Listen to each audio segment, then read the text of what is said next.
Je voudrais ici être professeur d'optimisme en citant l'exemple de Sophia Antipolis et le dire pas seulement pour cette région exemplaire, mais aussi pour tous ceux qui, au-delà des frontières de ce département, peuvent nous entendre, puisque 55% des salariés sont déjà reclassés avant l'envoi des lettres de licenciement sur les 511 qui ont été licenciés. Et que 70% de ces recrutements ont eu lieu à Sophia Antipolis et 91% des recrutements ont lieu en France. Il n'y a de perte de cerveau, parce qu'on dit les Français s'en vont. Ben non, ils restent et ils aiment l'endroit où ils travaillent. Et 91% des salariés qui pourtant ont perdu leur travail sont restés en France. Et je voudrais remercier particulièrement les entreprises, et particulièrement Intel, Monsieur le Président, qui a embauché, j'en ai salué quelques-uns d'entre eux tout à l'heure dans votre laboratoire de recherche, d'ailleurs très innovant, très intéressant.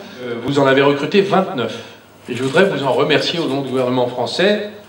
Je voudrais remercier également Samsung, qui en a recruté 70, Amadeus, qui en a recruté 17, Philips, qui en a recruté 14, Freescale, 13, Huawei, 9 et d'autres 15. Il m'a été demandé d'intervenir au plus haut niveau de Texas Instruments, ce que j'ai fait.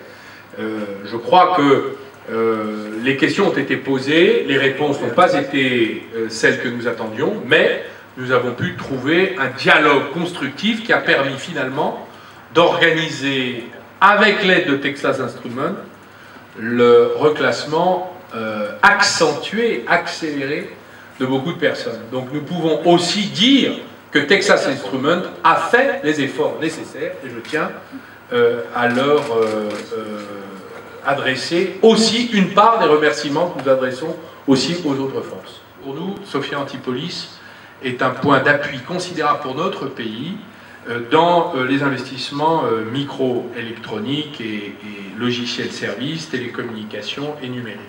Donc il y a un très grand avenir à Sophia Antipolis.